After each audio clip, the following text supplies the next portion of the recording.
पुरानी कहावत और बड़े बुजुर्गों की कही हुई बातें अक्सर सच होती हैं।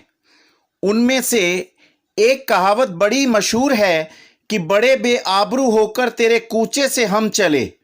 इसी तरह का कुछ नज़ारा आजकल मीरा भाईंदर की राजनीति में देखने और सुनने को मिल रहा है। मीरा भाईंदर 145 हल्के से निर्दलीय जीतकर आई गीता जैन जैसे ही शिवसेना में प्रवेश किया, मानो शहर में भूकंप सा आ गया हो।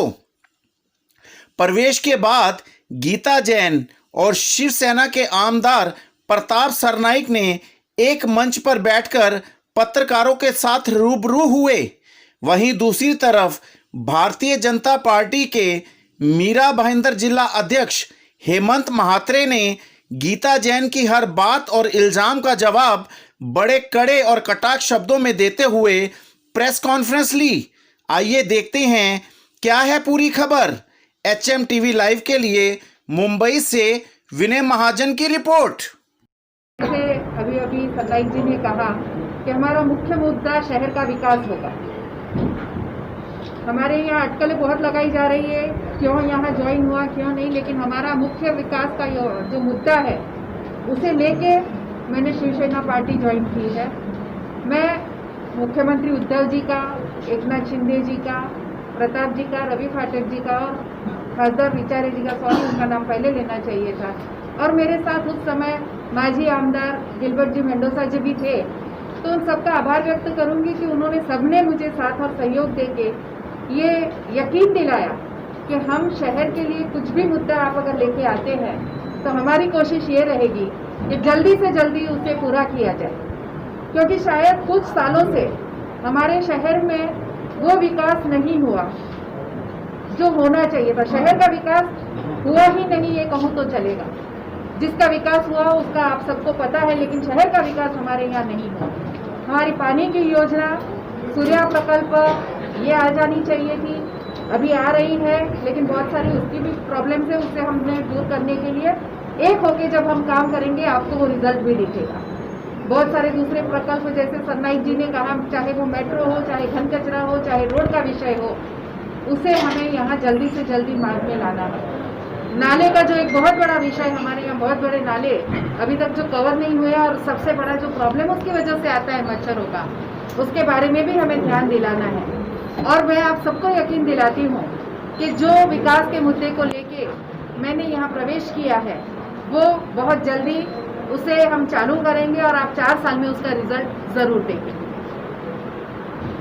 और आपको पूछना है मैडम और एक तो कल जो चुनाव हो गया महानगर पालिका के 6 प्रभाग समितियों का, उसमें हमने दावा किया था कि 6 प्रभाग समिति के पूरे सभी उम्मीदवार हमारे चुन के आएंगे, और वैसे हमने करके दिखाया। जो विरोधी है सत्ता, जो महाराष्ट्र सरकार में सत्ताधारी है राष्ट्रवादी कांग्रेस और शिवसेना, उन्होंने जो दावा किया था कि महानगर पालिका में परिवर्तन हो जाएगा, तो उनका जो दावा था वो हमने गलत ठहराया है। तो इसके लिए मैं सभी भारतीय जनता पार्टी के नगर सेवक, सभी पदाधिकारी, उनका मैं हार्दिक अभिनंदन करता हूँ, और जो नए निर्वाचित जो सभापति उनको शुभेच्छा देता हूँ। दूसरा विषय ऐसा है कि गीता जैन जो भारतीय जनता पार्टी नगर सेविका थी और इंडिपेंडेंट MLA थी, और वो अभी शिवसेना में उन्होंने प्रवेश किया हुआ है। उन्होंने और प्रताप सरनाईक जी ने दोनों ने मिलकर यहाँ पे प्रेस कॉन्फ्रेंस ली थी। उन्होंने जो कुछ मुद्दे रखे थे उसके संदर्भ में संगठन के हिसाब से, पार्टी के हिसाब से उसका क्लैरिफिकेशन हो जाए, इसके लिए मैं आज आपके सामने आया हूँ। जैसे उन्होंने कहा था कि बंडखोरी उन्होंने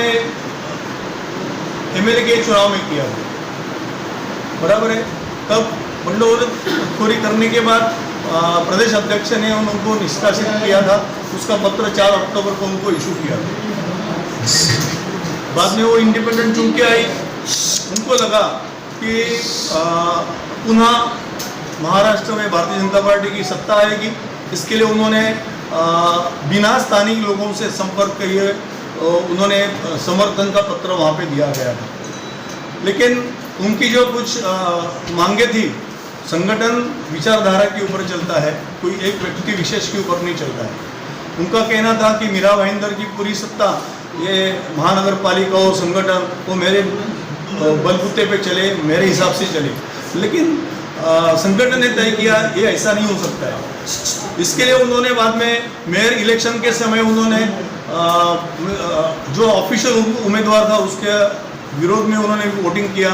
तभी से हमारे गठ नेता हसमुख गहलोत उन्होंने कोंकण कमिश्नर को उनको निष्कासित करने का पक्षांतर बंदी के आधार पर उनको पिटीशन फाइल किया हुआ है।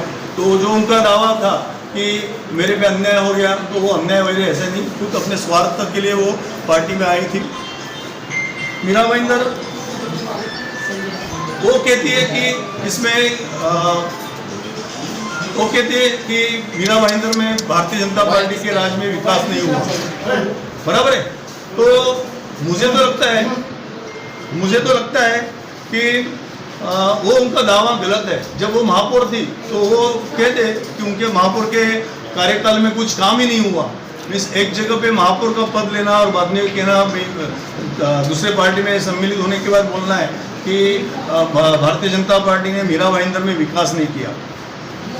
जो गटार और नाले के लिए जो महाराष्ट्र गवर्नमेंट के पास से जब हमारी सत्ता थी तो 100 करोड़ का निधि यहाँ पे उपलब्ध किया था। हर टाइम 15 साल वो इतने सीनियर विधायक है, हर टाइम वही बोलते हैं कि भ्रष्टाचार हो रहा है। किसने भ्रष्टाचार किया, कितना भ्रष्टाचार किया, कौन से विभाग में भ्रष्टाचार हुआ, कौन अधिकारी उसमें इन्वॉल्व है, कौन पदाधिकारी इन्वॉल्व है, उसका कोई वो ब्यौरा देते नहीं। तो ये सिर्फ एक माइलेज लेने के लिए वो सब हर टाइम यही बात करते हैं कि वास्तव में अभी उनकी सत्ता है, सरकार उनकी है महाराष्ट्र में, तो वो इंक्वायरी लगा सकते हैं, क्यों नहीं लगा रहे? हमने तो किसी का हाथ नहीं रोक के रखा हुआ है।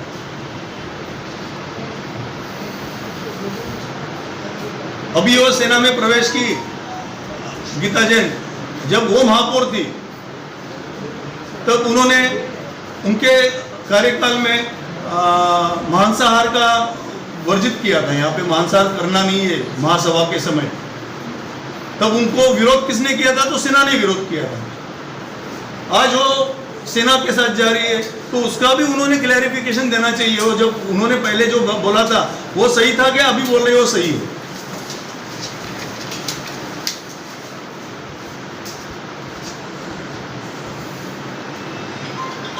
अभी वो बोल रहे हैं कि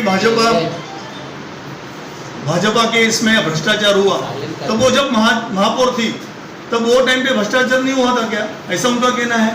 तो ये सब अपने स्वार्थ के लिए जैसे चाहिए वैसे अभी पार्टी छोड़ना बदलना ये उनका तो पहले से ही आता है। मीन्स पहले कांग्रेस में थी, भारतीय जनता पार्टी ने उन्हें 6 महीने के अंतराल में उनको महापौर पद बनाया, तब वो महापौर पद ले लिया। बाद में जब उनके जैसे चाहिए वैसे नहीं हो पाया तो वो अभी पार्टी के ऊपर भ्रष्टाचार का आरोप कर रही है।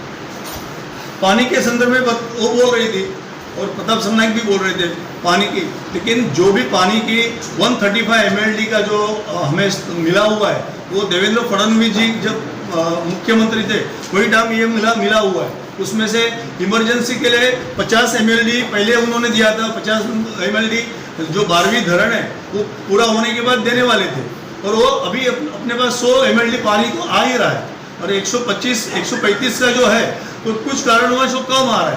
तो अभी और उसका जो एग्रीमेंट किया था उसके ऊपर तत्कालीन जो उद्योग मंत्री अपने देसाई थे, सुभाष देसाई, उनकी उसके ऊपर साक्षरी है। तो ये जो प्रताप सरनाइक और ये जो बोल रहे हैं वो सब गलत है और भारतीय जनता पार्टी पूरी सक्षम है यहाँ पे और अच्छा काम कर रही है, ऐसा हमारा दावा है।